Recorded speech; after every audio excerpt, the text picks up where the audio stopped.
Eu gostaria de falar sobre a palavra do Senhor, a importância e o poder da palavra do Senhor em nossas vidas. Nós precisamos compreender o poder da palavra falada. E quando nós compreendemos o poder da palavra falada, nós iremos também aprender a declarar a palavra de Deus e viver bênçãos extraordinárias nas nossas vidas. Então é isso que nós fomos chamados, irmãos. É isso que nós fomos, por isso que Deus nos chamou. Disparou aqui, agora parou. Acontece. Irmãos, Deus nos chamou não para que a gente leve uma vida comum. Deus não nos chamou para que a gente tenha uma vida como tínhamos outrora. Deus não nos chamou para vivermos uma vida que se equivala, seja equivalente, acho que é mais bonita a palavra, né? Seja equivalente à vida, acho que nem existe a outra que eu falei, né? A Leila fez assim, equivalha, né? Meu Jesus querido. A que a gente tinha antes de se encontrar com Cristo. Muitas pessoas pensam que a única diferença é que antigamente não tinha Cristo e agora tinha Cristo, não tinha salvação e agora tem salvação. Mas Deus nos chama para mudar radicalmente a nossa vida. É por isso que a gente fala assim, fulano se converteu.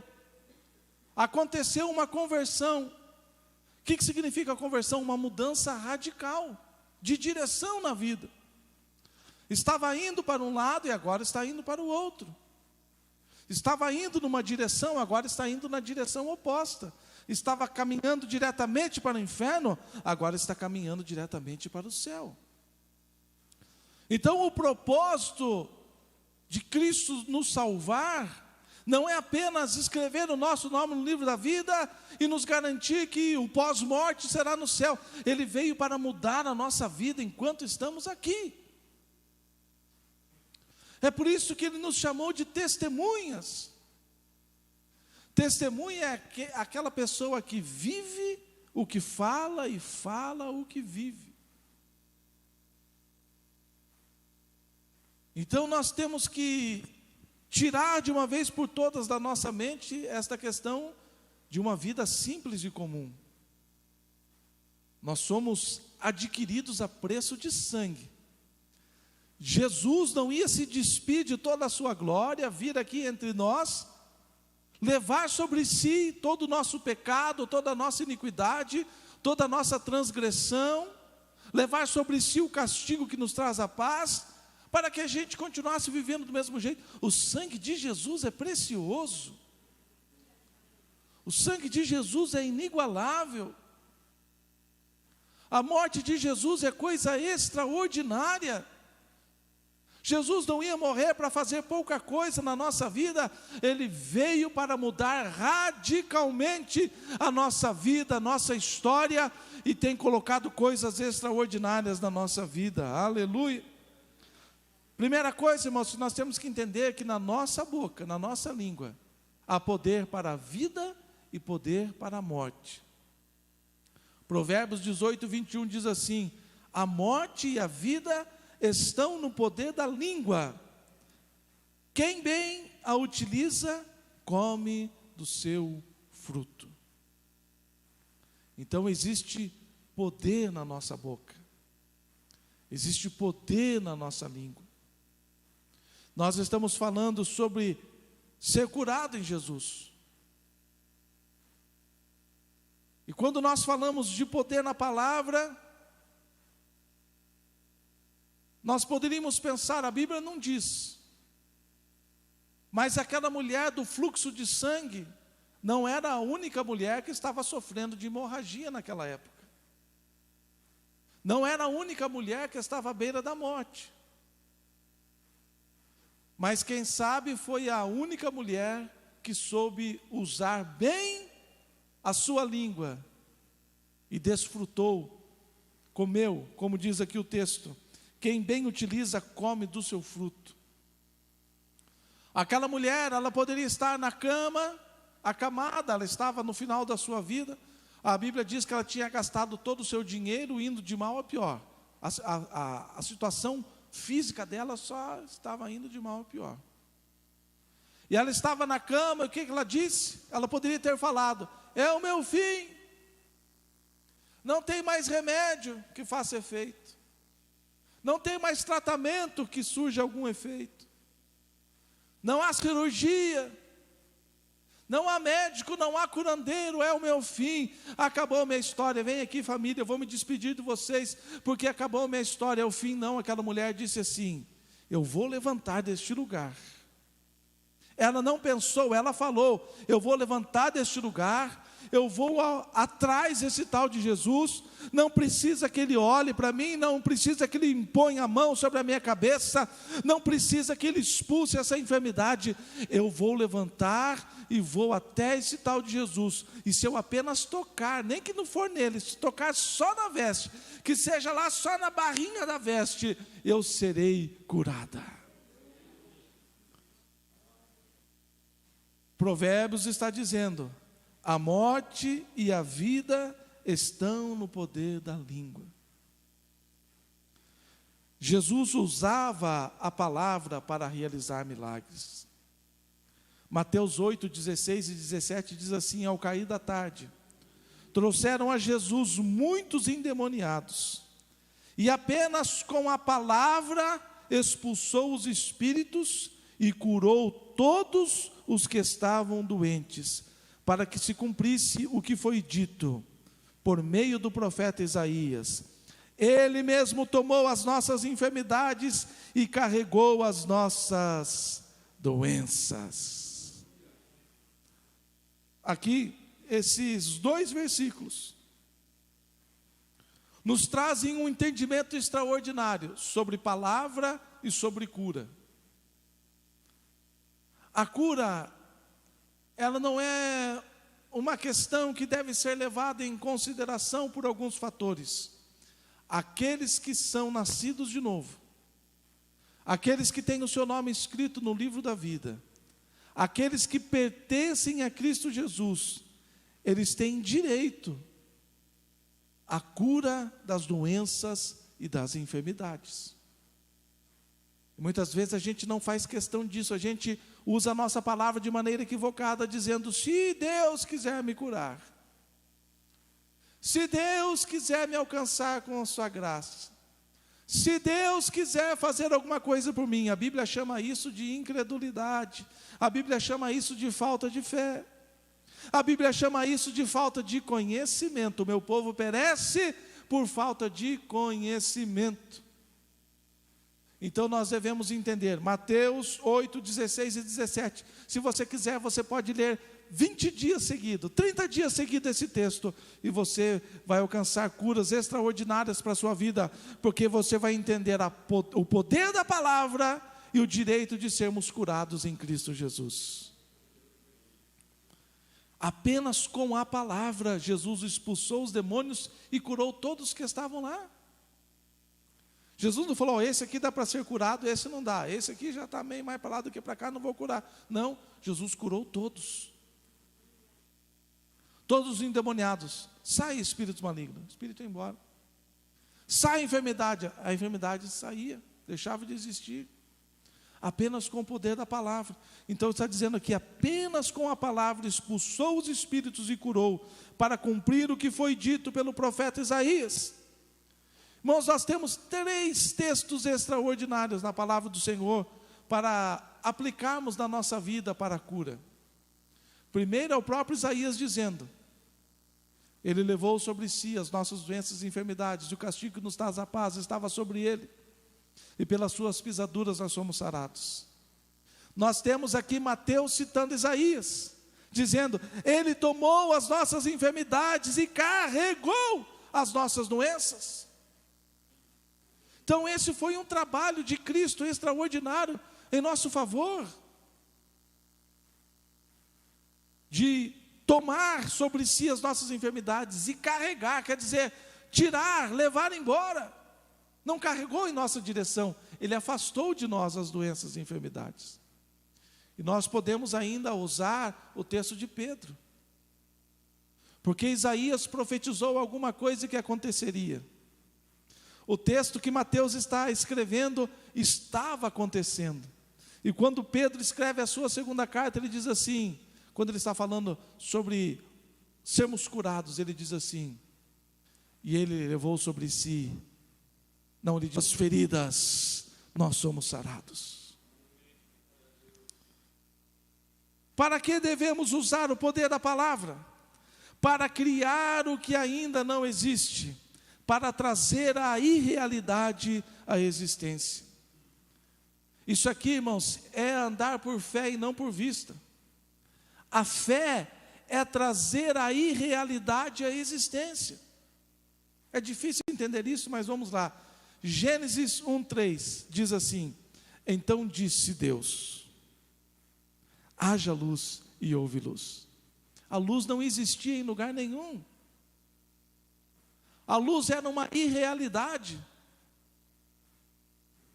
Para aqueles que gostam de filosofia, era uma coisa metafísica, longe, que não era palpável, e não existia. Mas quando Deus falou, haja luz, imediatamente houve luz. Esse é o poder da palavra. A luz não existia e do nada veio a existir. Você precisa aprender a trazer à existência aquilo que não existe. As pessoas olham para aquilo que não tem e falam: como é que eu vou conquistar isso? Falando, trazendo para a sua vida aquilo que não está na sua vida, trazendo para a sua existência aquilo que não existe, mas que você necessita, que você precisa. Nós temos desprezado o poder da palavra na nossa vida. Nós temos falhado em entender o poder da palavra, para que a gente fale aquilo que a gente está precisando.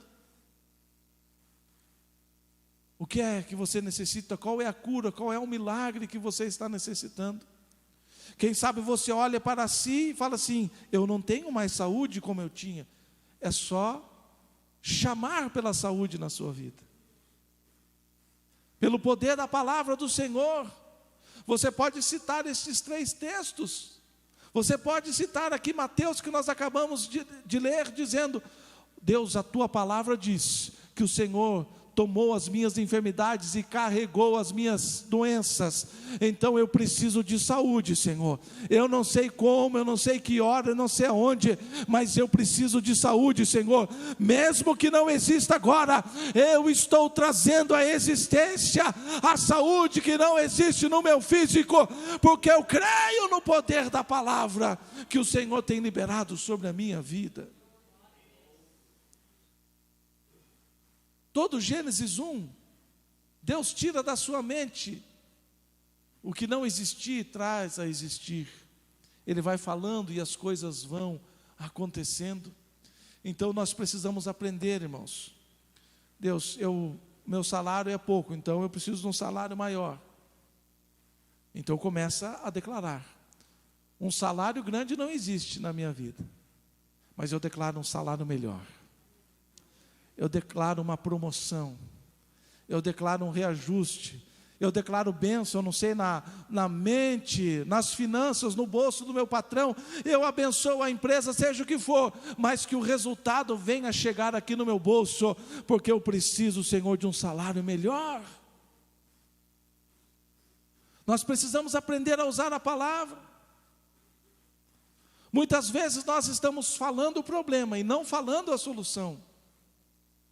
Esse mês vai passar apertado, esse mês vai dar no limite, esse mês acho que vai até faltar. Você está profetizando, você está trazendo à realidade aquilo que não existe. Se o dinheiro fosse sobrar, a partir do momento que você fala que não vai dar, alguma coisa vai acontecer e o dinheiro vai faltar no seu bolso.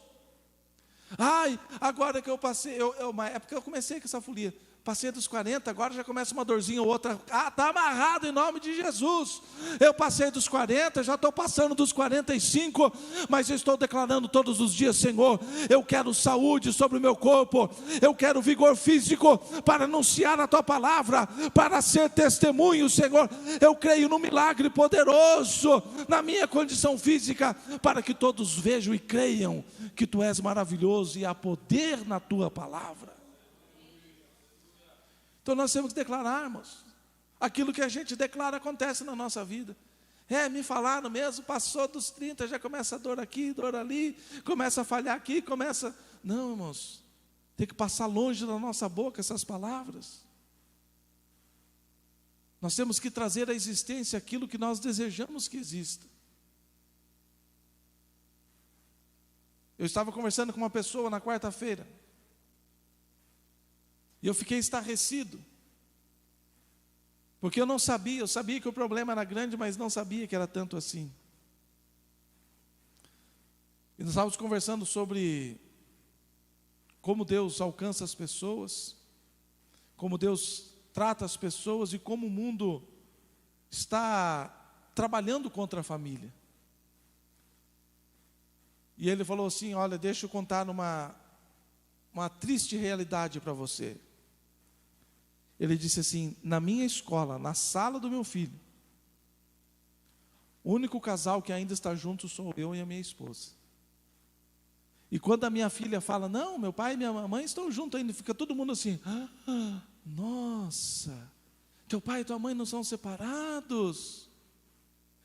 Mais de 30 crianças naquela sala, apenas um casal não é separado. Aí o que acontece? As pessoas começam a dizer assim: é coisa da modernidade, então isso pode acontecer comigo, isso pode acontecer na minha família, isso pode acontecer com meu filho, com a minha filha. Você começa a trazer à existência aquilo que não existe, mas não pelo lado bom, mas a maldição sendo chamada e atraída e chegando na sua casa, na sua família. Você precisa aprender a profetizar, aleluia, as bênçãos do Senhor sobre a sua casa, dizendo: na minha casa isso não vai acontecer, na minha família isso não vai acontecer, aleluia. Nós precisamos trazer à existência aquilo que não existe. E outra coisa, se a família está desfeita, não há nada que o poder de Deus não possa fazer para restaurar. Deus pode mudar corações, Deus pode mudar mentes, Deus pode mudar entendimentos e trazer restauração. Nós precisamos aprender a declarar: há poder criador na nossa palavra. E o inimigo sabe disso, irmãos. Isso é o problema. O diabo conhece muito bem o poder que há nas nossas palavras, e ele tentará a qualquer custo que a gente fale o problema e não fale a solução. O meu casamento não está indo bem. As minhas finanças não estão indo bem. A minha saúde não está indo bem. As coisas não estão indo bem. A igreja não está indo bem. É isso que o diabo quer que as pessoas falem. Ele sabe do poder criador que há na palavra, e ele tentará com que você fale aquilo que irá te destruir a você mesmo. Mas nós louvamos a Deus porque a palavra está plantada, a palavra está impregnada no nosso espírito. Quando nós fomos feitos nova criatura, a palavra do Senhor se alojou no nosso espírito, aleluia. Por isso nós não somos iguais aos do mundo, irmãos. Por isso nós não somos iguais àqueles que não servem ao Senhor. Nós somos nova criatura. O nosso espírito foi regenerado. E a palavra do Senhor está alojada no nosso espírito. E nós devemos deixar e dar lado para que esta palavra de Deus, através do nosso espírito, venha fluir na nossa vida. Ontem, a Denise gosta de ver esse negócio de tempo. Vamos orar, que está prometendo tempo severo na parte da noite. Amém? Vamos orar. Fui lá no culto, e quando eu saí do culto, eu não sei, passado 9h30, quase 10 horas, estava sozinho no carro dirigindo de volta para casa, eu comecei a orar. e declarar bênção sobre a cidade de Campo Largo. Falou: Senhor, estou intercedendo por esta cidade, que não haja prejuízo nessa cidade, que não haja destelhamento, que os demônios que se aproveitam desta situação, que vem trazendo destruição, não tenham o poder de passar sobre a cidade de Campo Largo, que não tenha poder de tocar na casa dos teus filhos, que não tenha poder de fazer estragos como já fez lá em 2014 na nossa cidade. Deus, eis aqui uma voz intercedendo e clamando por essa cidade. Eu declaro uma chuva abençoadora sobre a cidade de Campo Largo, que venha a chuva de bênção sobre a nossa cidade. Nós temos que clamar, irmãos, deixar que a palavra flua do nosso espírito.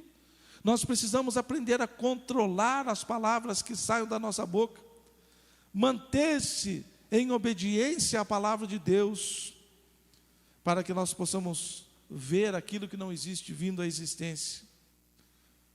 O que é que está faltando na sua vida? Como você tem usado o poder da palavra na sua vida, para mudar as situações, trazer cura, bênçãos, milagres na sua vida? A palavra, irmãos, ela tem tanto poder de destruir as obras do diabo, quanto tem poder de impressionar a Deus. Não é impressionar no sentido literal da palavra, porque Deus nunca se impressiona com nada. Se você fizer uma coisa extraordinária, Deus já sabia que você ia fazer. Se você cometer o pior dos pecados, Deus também não vai ficar impressionado, Ele sabia que você ia realizar. Então Deus nunca é pego de surpresa. Mas nós podemos impressionar a Deus com as nossas palavras, com aquilo que sai da nossa boca. Mateus 8:8, todo mundo conhece essa passagem. O centurião que estava com um mordomo à beira da morte na sua casa, ele chega lá e fala: Senhor, eu gosto tanto daquele meu funcionário, ele está à beira da morte, faz alguma coisa. E Jesus disse: não, eu vou lá na tua casa. Ele fala assim: Senhor, eu não sou digno de recebê-lo em minha casa, mas mande apenas o quê? Um anjo, um arcanjo, um serafim, manda uma tocha de fogo? Não, manda, Senhor, uma palavra e o meu criado será curado. E Jesus ficou impressionado. Jesus, eu nunca vi tanta fé. Eu nunca vi alguém entender sobre autoridade como este centurião. Nem mesmo em Israel eu vi alguém entender tanto sobre o poder da palavra de Deus. Aquele homem, ele tinha fé que o seu criado ia ser curado, que o seu funcionário ia ser curado. E ele tinha tanta fé que não precisava nem Jesus ir na sua casa. Ele acreditava que apenas uma palavra mudaria aquela situação. Muitas vezes, irmãos, a gente fica esperando: quando aquele pregador vier pregar na igreja, aí eu vou ser curado. Quando fizer aquela campanha, não sei das quantas, daí eu vou receber o meu milagre. Não vejo a hora do pastor Hudson fazer um trabalho diferente, convidar o pregador de fora, para que a gente seja cheio da palavra, para que a gente viva os milagres. Vai ficando nessa. Nós precisamos crer na palavra, irmãos. Pode ser na sua casa, pode ser no seu carro, pode ser no seu trabalho, pode ser aqui na igreja, pode ser almoçando, tomando banho, pode ser deitado na sua cama quando você acorda pela madrugada. Você tem o poder da palavra para trazer à existência aquilo que você está precisando na sua vida. O que os médicos haviam dito para o centurião? Não tem mais jeito, só esperar a morte. Então esse era o decreto humano. Estava decretado, humanamente falando, que aquele momento era o fim daquele homem. Mas o centurião foi até Jesus e disse: Senhor, eu prefiro acreditar na tua palavra do que na palavra de morte. Eu prefiro acreditar na palavra de vida do que na palavra de morte. Eu prefiro acreditar na palavra de vitória do que na palavra de derrota. Eu prefiro acreditar na palavra de esperança do que na palavra que não traz esperança. Eu prefiro acreditar na palavra de bênção do que na palavra de maldição. Essa deve ser a postura do crente. Nós estamos aqui falando sobre ser curados por Jesus. E Jesus é a palavra. João 1 diz assim: no princípio era o verbo, era a palavra. E a palavra estava com Deus, e a palavra era o próprio Deus. Aleluia! Louvado seja o nome do Senhor. E para encerrar, irmãos, o tema da mensagem diz assim: cumpra em mim a tua palavra. Maria era uma moça virgem, que estava se preparando para o casamento, e recebeu uma notícia, né? O anjo chegou lá e falou: ó, bem-aventurado, agraciado, você foi escolhido para ser a mãe do Salvador, do Messias prometido. E ela ficou intrigada com aquela palavra, dizendo: mas como? Eu não sou casado ainda, não tenho relação nenhuma com homem algum, como é que eu vou engravidar? E o anjo falou: fica tranquilo, descerá sobre ti o Espírito Santo, e o poder do Altíssimo irá te envolver, e o ente que será gerado em ti, um ente santo, você vai colocar o nome de Jesus. E Lucas, lá em Lucas no capítulo 1, conta essa história, e no versículo 38, Maria diz assim: aqui está a serva do Senhor, que se cumpra em mim, conforme a tua palavra. Nós vemos aqui as pessoas acreditando na palavra, acreditando no poder da palavra. Nós vemos o centurião dizendo: olha, não precisa ir na minha casa, mande uma palavra e o meu criado será curado, e assim aconteceu. E agora nós vemos aqui Maria sem entender nada. Que loucura é essa? Uma mulher virgem conceber e dar à luz a um ente santo, que vai ser chamado Jesus, que vem aqui para restaurar a história da humanidade. O que será que é isso? E ela disse: se cumpra em mim conforme a tua palavra. Vamos ficar em pé neste momento. Aleluia. Aqui está a serva do Senhor, que se cumpra em mim conforme a tua palavra.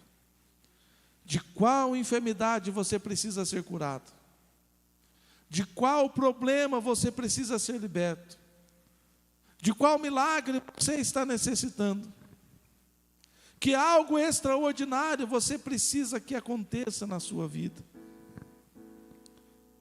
Precisamos aprender a usar a palavra de Deus, que está alojada, arraigada no nosso espírito, e que traga à existência milagres extraordinários. A palavra de Deus diz que o cristão, ele tem vários níveis de vida para se viver. Pode viver a boa, a agradável ou a perfeita vontade de Deus. Existem crentes que são verdadeiramente crentes, mas estão sofrendo, passando por lutas no casamento, na família, nas finanças, com os filhos, com os pais, no trabalho. A vida está, olha, coisa terrível. Mas ele acredita que é isso que Deus tem para ele. Existem pessoas que estão vivendo uma boa vida diante de Deus. Existem pessoas que estão vivendo a agradável vontade de Deus. Mas existem pessoas que estão buscando a perfeita vontade de Deus. Lembre-se, Deus não vai descer do céu e mudar a sua história. Deus não vai enviar um anjo, como enviou a Maria, e dizer: olha, hoje eu vou mudar essa situação na sua vida. Deus está esperando você tomar uma decisão. A mulher do fluxo de sangue tomou a decisão de ir a Jesus. O centurião tomou a decisão de ir a Jesus. Preciso de um milagre. Preciso de ser curado por Jesus. A minha vida financeira precisa ser curada. Ela está enferma. O meu casamento está enfermo. A minha vida espiritual está enferma. Nós podemos ser curados por Jesus. Ele é a palavra. Tudo foi feito por Ele, e nada do que foi feito sem Ele se fez. É a palavra de Deus que traz à existência aquilo que não existe. É a palavra de Deus que traz a irrealidade à realidade, à existência. E nesta noite a palavra do Senhor está nos ensinando a controlarmos a nossa boca, a controlarmos a nossa língua, porque nós aprendemos também que a vida e a morte estão na nossa língua. Por isso nós precisamos nos aprofundar na palavra do Senhor, conhecer mais a palavra do Senhor, conhecer mais os nossos direitos. Muitas pessoas falam assim: esse negócio de direito, nós não estamos indo exigir nada de Jesus. Nós não somos como igrejas aí que ensinam, você tem que chegar para Deus e falar: olha, eu estou ordenando. Não é nada disso. Quando eu falo de direito, é que o próprio Deus quis fazer isto por nós. Deus quis enviar Jesus para nos salvar. E quando Jesus nos salvou, Deus decidiu nos fazer herdeiros e co-herdeiros com Cristo. Então não é que nós estamos lá diante de Deus batendo, dizendo: eu tenho direito. Não, não é isto. É o direito que Deus decidiu nos conceder. Nós poderíamos chamar de privilégio, os privilégios da caminhada cristã, os privilégios de andar com Deus, os privilégios de ser nova criatura, os privilégios de ter o espírito regenerado, os privilégios de conhecer a palavra do Senhor, os privilégios de conhecer a promessa de Deus na nossa vida. Então nós não estamos afrontando a Deus, não estamos exigindo nada de Deus, pelo contrário, Ele nos deu liberalmente todas as bênçãos. Foi decisão dEle, não foi decisão nossa. Mas nós precisamos conhecer aquilo que Ele nos colocou à disposição.